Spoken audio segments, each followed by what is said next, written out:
Welcome back. So we're still looking at the idea of getting some of these side quests done around the place, but something I looked at in between the parts was this over here.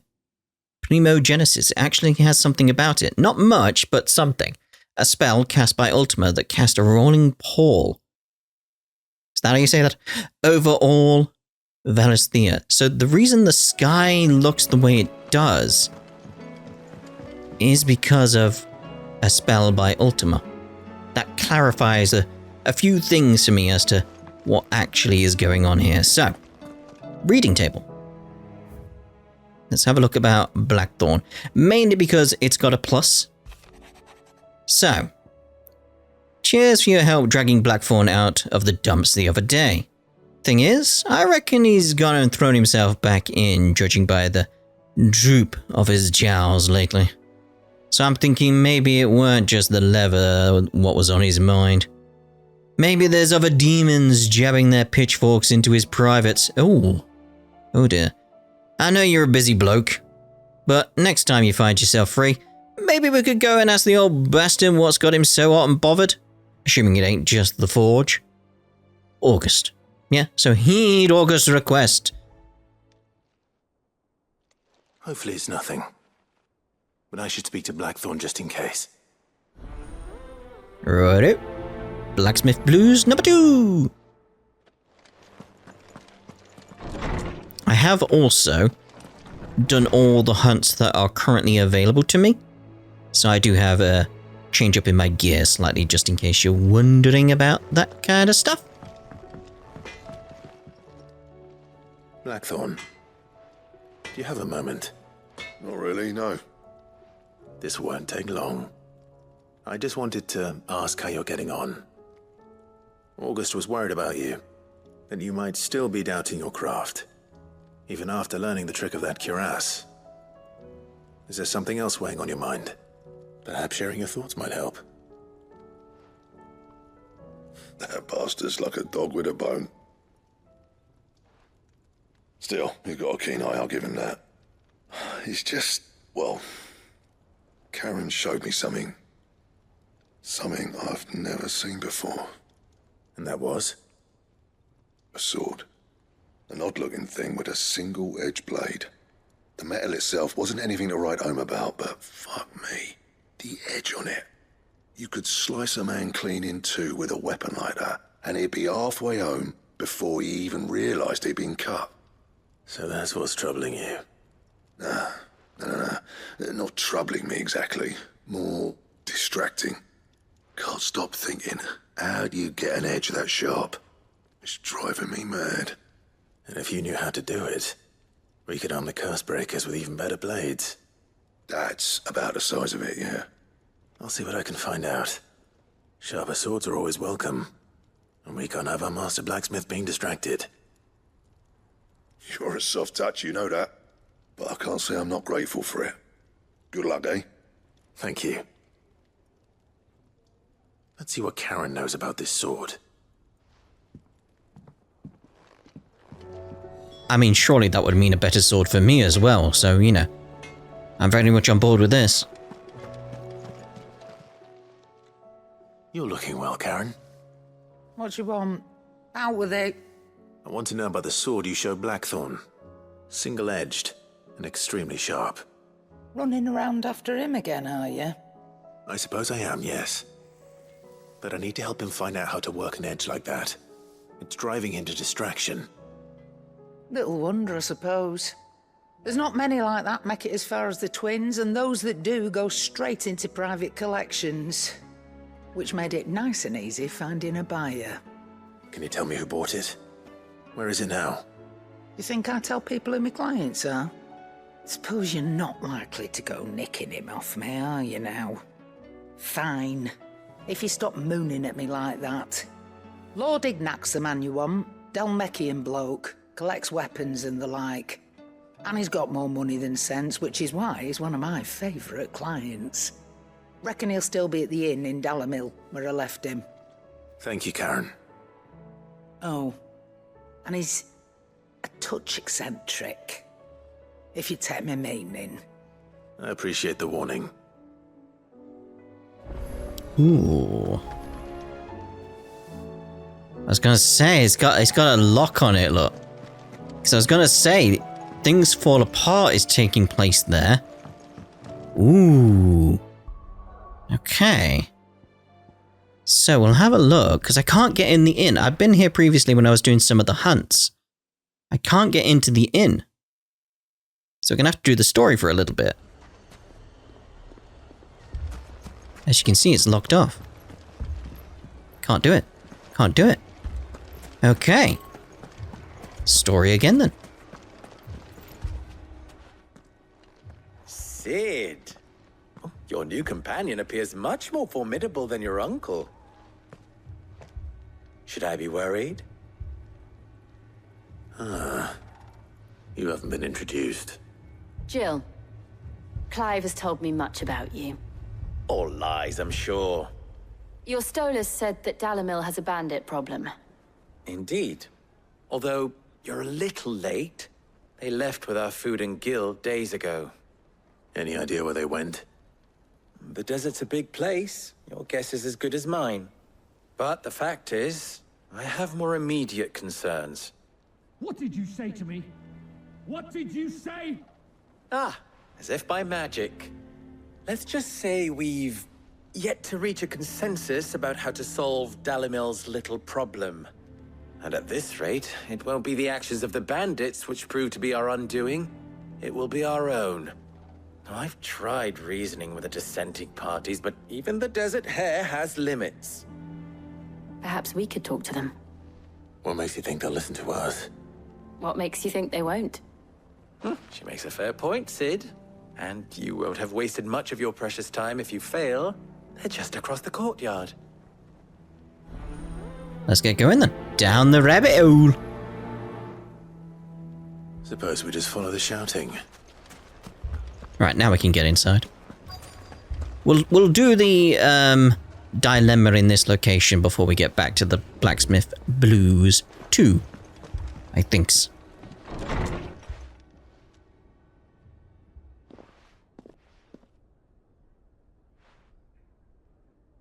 You wouldn't talk like that if it had been your men whose throats were slit.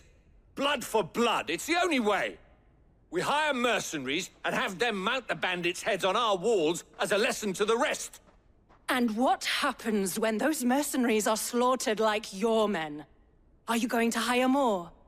We're better off using that coin to buy food and supplies. If we hire mercenaries, the only thing we're buying is the bandits' ire. And you cannot fill empty bellies with that. Do you hear me? But what happens when they come back?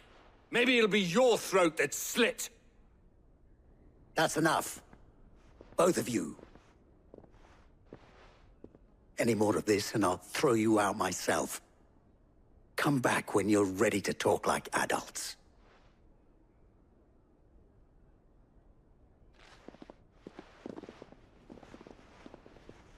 You alright? Victor. What's he doing here? Well, ask him. Sid. And Lady Jill. What brings you here? I was about to ask you the same thing. Costness is in chaos, and the markets have all but ceased to operate. The Briar's Kiss here in Dalimil is the only place I can reliably obtain supplies. I was here to do just that when Master Lubor told me of his troubles. He thought I might be able to talk some sense into these fools. But if you're here, I suppose his patience must be waning. Who are those people? Those were the thorns in Lubor's side. And the reason this place might be headed the same way as Costness. It's these accursed skies. The darkness is enough to drive a man to madness. Or an entire city, for that matter. We're still working on the skies. But in the meantime, perhaps we can find a solution to Dalimil's problems. I hope so. For all our sakes.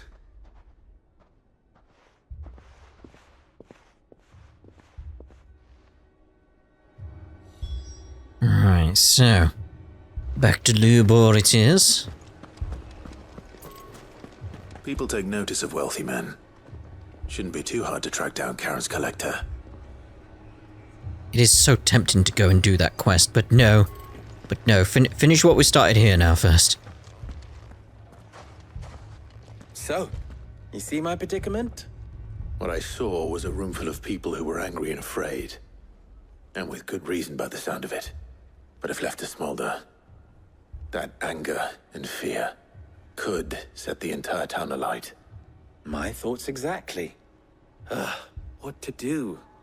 Both sides wish to protect their homes and livelihoods, if only they could agree on how.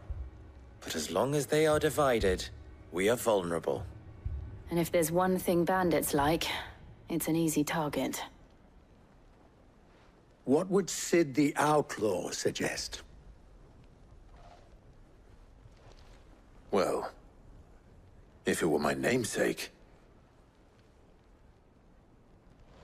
he'd let them choose for themselves, and be on hand to pick up the pieces when it all went wrong. That sounds like a recipe for disaster. A recipe for disaster is precisely what it is. But perhaps that realization would be enough to make them question the ingredients. While it's plain neither Conrad nor Natalie will countenance the other's proposal, it may still be possible to make them doubt their own. Before presenting them with a third option. And that would be? To pool our resources and save the city ourselves. Why fight each other? When all that fear and anger can be directed at the bandits. It appears we have a plan of action. Victor, pay Conrad a visit. See if you can't convince him of his folly. I'll speak with Natalie. As you wish.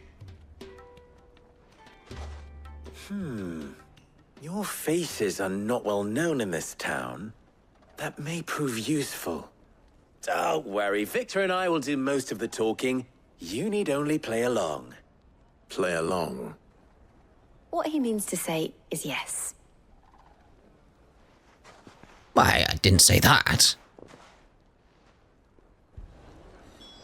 Oh dear. Let's go. Play along. Picture it, Conrad. Your own city guard. With you as captain. Me? I don't know about that.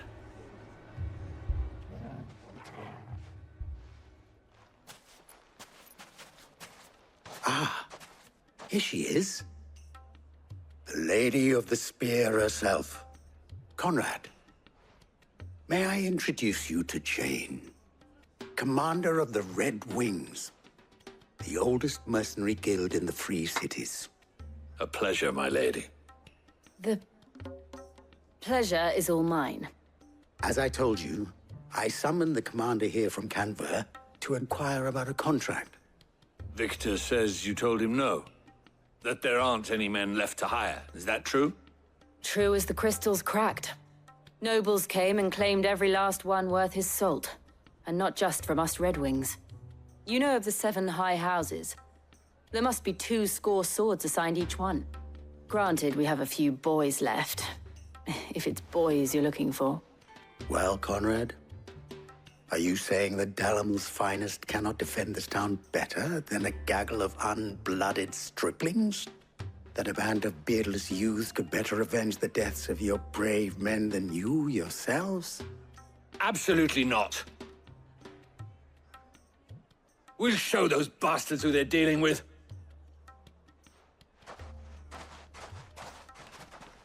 I can't believe that actually worked. Conrad's not what you called the brightest candle in the crypt. And there's a reason why I had you do the talking and not Sid. Well played, my lady. Well, that worked out. Hopefully, everything will go smoothly with Natalie. Hopefully. My shop? Why would anyone do such a thing?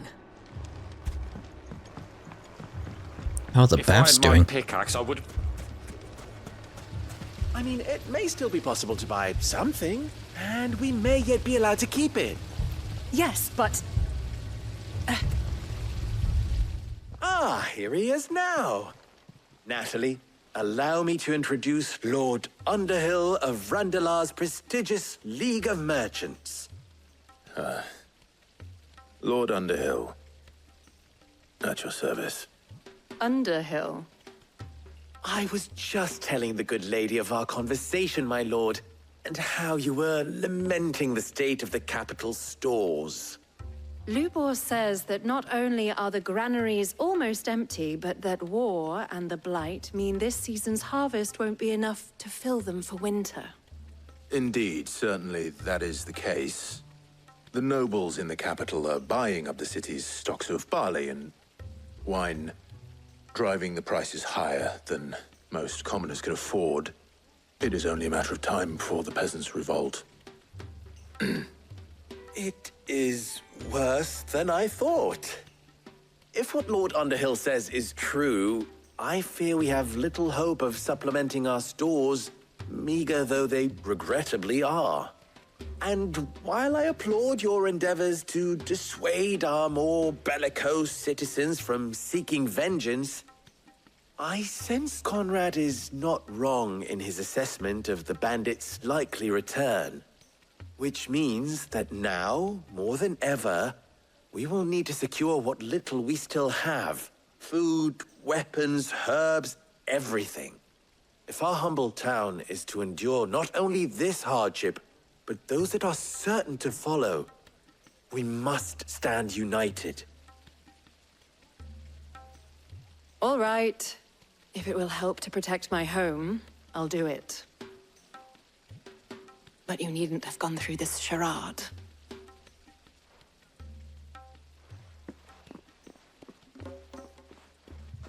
Thank you, Clive. Your performance was nothing if not workmanlike. She saw right through it.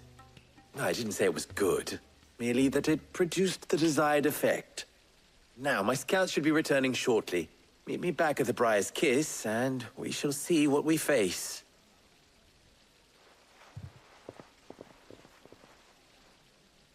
I'm not convinced our roles in this ruse were entirely necessary. I don't know. Conrad seemed quite taken with you. Underhill.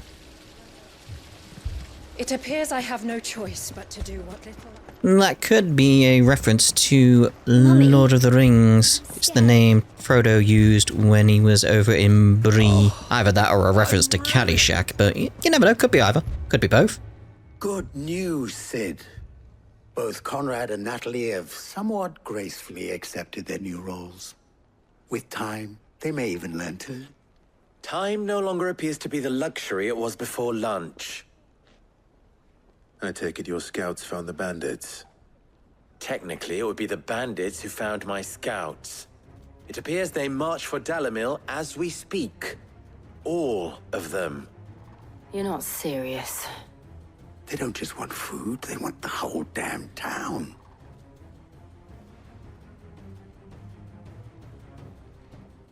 I have a favor to ask. I'm told the bandits march in two groups, one from the south and one from the desert, in a move doubtless intended to stretch our already gossamer-thin defenses. Very well. Jill and I will meet those from the desert.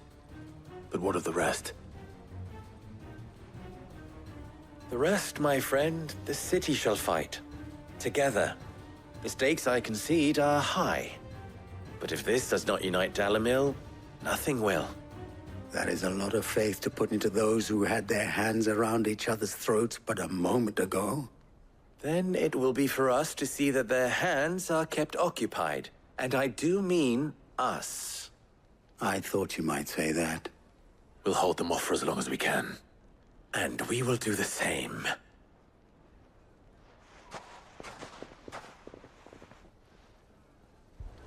Someone really needs to tidy up these weapons. You could cut your foot on them. It's dangerous.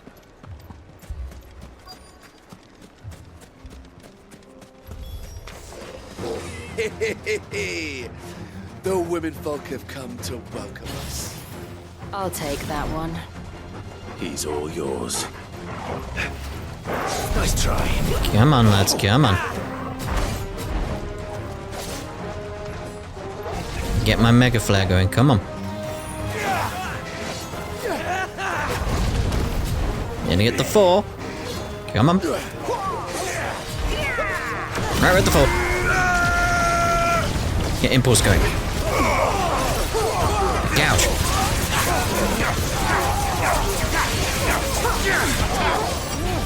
Let's get Flames of Rebirth.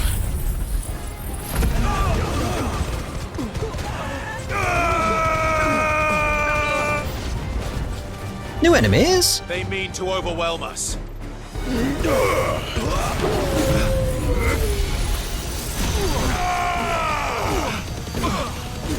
You're finished.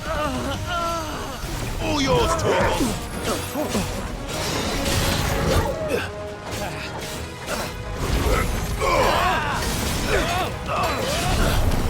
No, you don't, mate.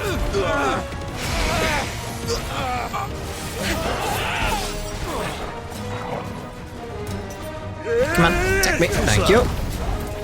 Ooh, he's got a stack bar. Cool.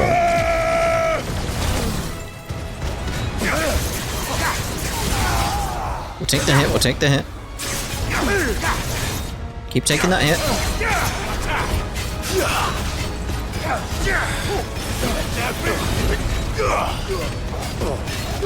Over here! Get him! Sick!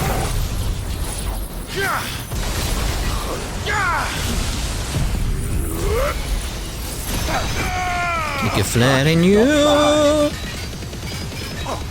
Shoot him. You okay, mate? You alright? Good work. There we go.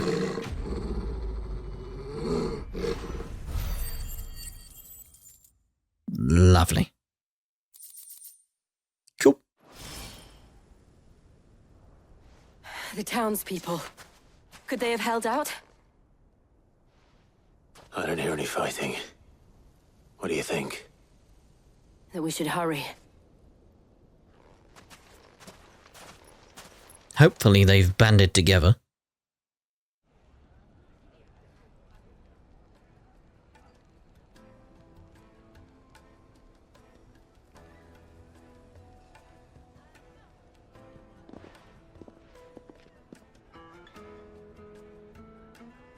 Are they just gonna stare at each other? Natalie, I owe you an apology. You did well out there. The inn would have been lost had you not held the line. Without you, there would have been no line to hold. You saved us, Conrad. You saved Dalimil. We all saved Dalimil. Good, good. Conrad seems to have had a change of heart.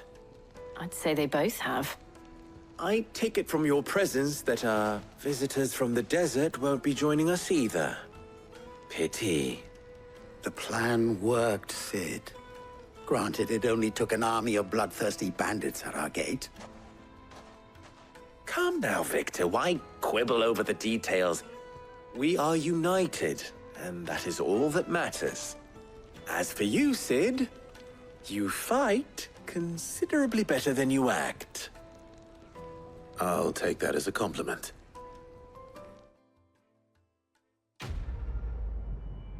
He has a way with words. Ooh, some more renown. I'm not sure how much renown I need at this point for the next level.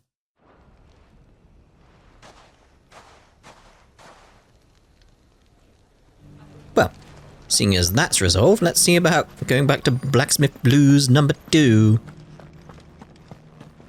I'm assuming he's upstairs. Like, where am I meant to go? Ignac? Was that Ignac downstairs with the speech bubble? Are you Ignac? No, you're in hand. Lubo did well to bring Conrad. One and minute Natalie they're at each together. other's throats, Like the next having they're the best curls of with him. friends.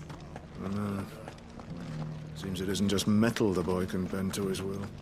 Welcome. If you're hoping for a bed, I'm afraid you'll have to look elsewhere. One of our wealthier patrons has purchased the use of every room, hoping to keep out the riffraff, as he puts it. Is that going to be Ignac?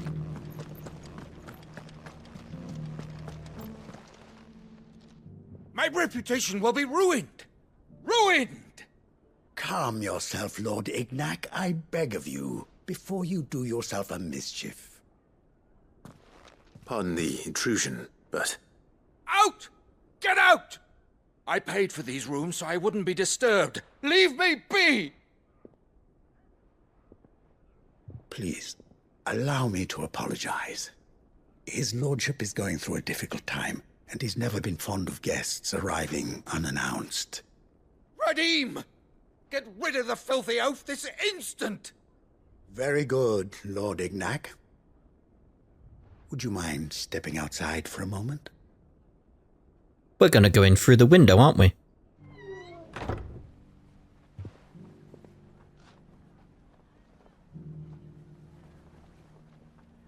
I'm sorry if I've caused you any trouble.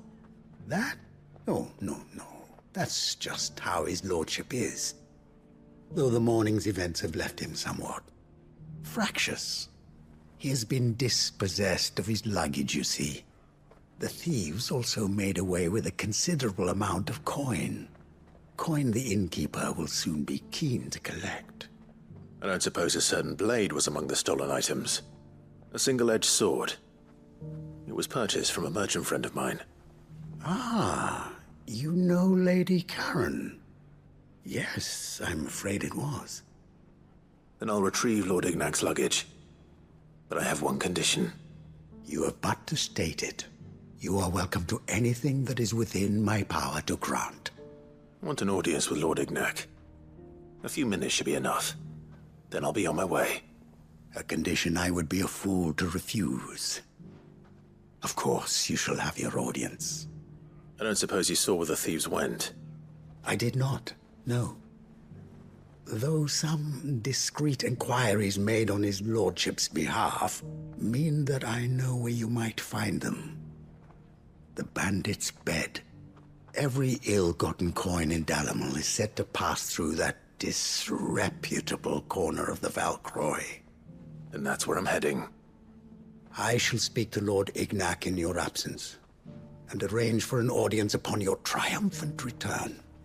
That will be very kind of you. Farewell, and best of luck.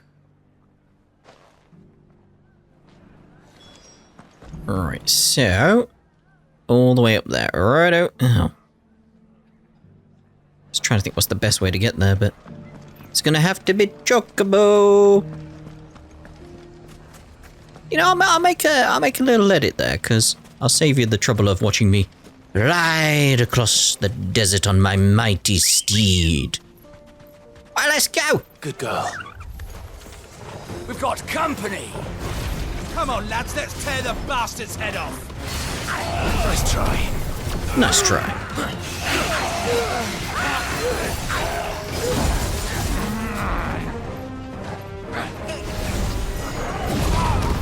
I need some more dodging here, get the mega flare going. Too slow.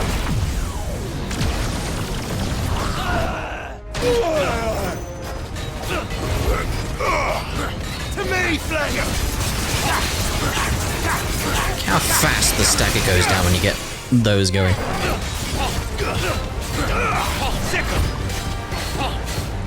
This one. Let's get that going. Get Judgment Bolt following it. So we're at the 1.5 now. Get Impulse coming in again, if we need it. And Giga Flare.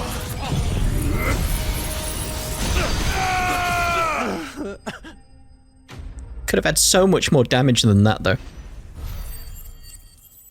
But his health bar ran out. Oh dear.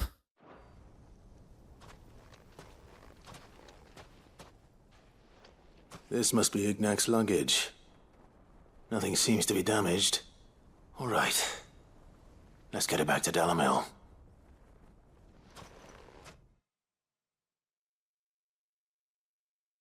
Do I need to fast travel myself? No. Cool. I hear I have you to thank for the return of my effects. What shall I call you, my good man? Wyvern. Glad to make your acquaintance. A formidable name indeed. Well, Wyvern, I appear to be in your debt. Redeem here tells me you wished for an audience. Is that all? A few moments of your time should suffice, yes. You're a peculiar fellow, Wyvern. All right, speak. Master Wyvern was wondering if you could tell him about a certain single-edged sword you recently acquired. Oh, a true work of art, that one. Karen drove me hard on the price, but I would have sold her Radim here to get my hands on that sword. It was made in the Outer Isles, far beyond the Twins, and is used exclusively by the practitioners of a unique school of swordsmanship. They believe no combat should ever exceed a single strike, and hone their blades to such perfection that none ever does. Each sword is made for that one perfect stroke, and for that stroke only. They crack upon a second blow. There's a brutal sort of beauty to it, really. But how do they hone such an edge? Fine question. Why, they use a whetstone, of course.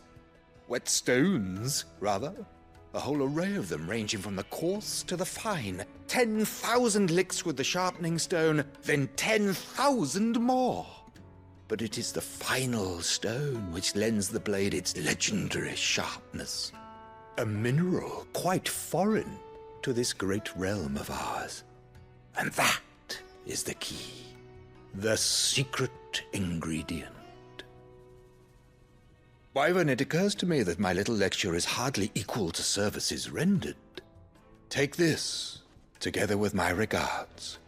The very stone of which I spoke, far rarer among collectors than even the blade itself, and a far more fitting payment. Thank you. Pardon the intrusion, my lordship. However, it is long past time we prepared ourselves to depart. So it is. I am locked in bitter competition with a rival collector of curiosities. I am one step ahead of the unscrupulous scoundrel, but he is hard at my heels. Are there many other collectors out there? Too many to count, but only one do I consider my nemesis. Lord Byron Rosfield. And is a perennial thorn in my side. I can imagine. Farewell, Wyvern. May our paths cross again. Radim, we mustn't dawdle.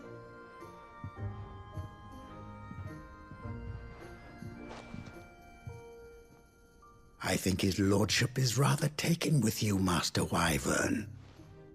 Thank you again for your assistance. Coming, my lordship.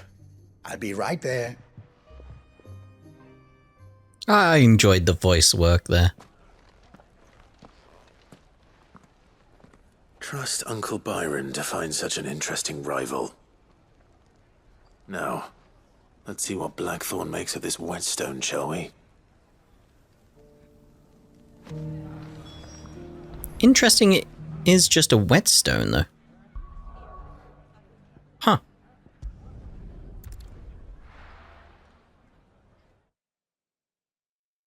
If you don't know what a whetstone is, it literally is just a sharpening stone. You just brush the edge of the blade against it and it makes it sharper.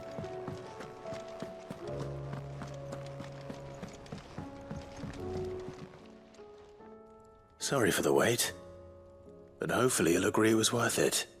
You learned something about that sword, then? I did better than that. Sundered whetstone, a slab of rock quarried on the southern continent. Its unparalleled hardness makes it perfect for sharpening blades forged from all manner of metals, from bronze to adamantite.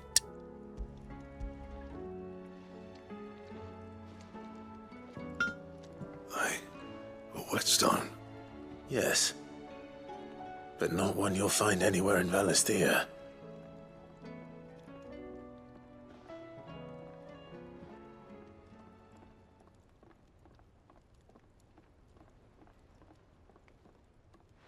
No wonder I couldn't get the same finish on the grinding wheel. One hit and all done, eh? Might not be so bad if all you ever fought were duels. But good luck on the battlefield. Your second opponent would be your last, no matter how good you were. Even so, is there some way it could be used to give the Cursebreakers an edge? I think so, yeah. With this whetstone and the right kind of steel, I could probably even make a twin of the blade that rattled me. But there'd be no replacing this little rock once I worn it down to a sliver. I reckon we get a dozen swords from it, if that. Swords that the Cursebreakers wouldn't know how to wield properly, and that would see them through a single fire piece. Nah, no point trying to copy that thing. Be about as much use as a wax anvil. But finishing our blades with a whetstone this fine, now that's something to consider. And what's finer than fallen masonry, eh? Or more hard-wearing, for that matter. Just imagine it. Good Valisthean steel with an edge as sharp as any found in the Outer Isles. I won't make a copy, nah. I'll make something much better. I'm sure the Cursebreakers will be delighted. Just don't push yourself too hard. Don't you worry about me, sunshine. I've been working day and night since I was half your age, and I'll still be here when you're long gone. Hey, thanks, Clive. I mean it. I owe you one, August too. It's good to know someone's looking out for me. He'll be happy to hear you said that. And I'll see that my debt to you's paid. First new blade I make's got your name on it. You come and find me when you've got the materials. All right. I will. Oh ho ho ho. New weapon? Question mark? We'll have a gander. Excalibur design draft. Oh. Well, there we go. Let's see if we can make that then. Do we have what we need?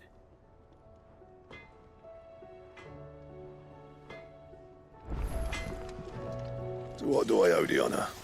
I want to see if I can make Excalibur, mate. Dear. Oh, I can. I can. I mean, it's not as good, apparently. I'm gonna have it, though. Not bad, if I do say so myself. Can I reinforce it? That's the only issue, like, because I'm slightly further in the story. It's like, it's not as good. It's not as good as my other weapon. Like, oh no. Anything else? But it looks so good. Like, look at it there, shimmering in the light. But it's slightly not as good after all that. It's like, oh. It's two less on both of them. Oh well. Let's go back to Brightburn. There we go. Did you see the pair that got hauled into tires? Aye. All the fancy silk stained red. Oh my. But yeah, we'll end this part here then. And in the next part, we'll see about carrying on, getting some more side quests done. Maybe we'll get some more of the dilemmas sorted. Just depends where they take us. We'll find out in the next part. Ta-ra for now.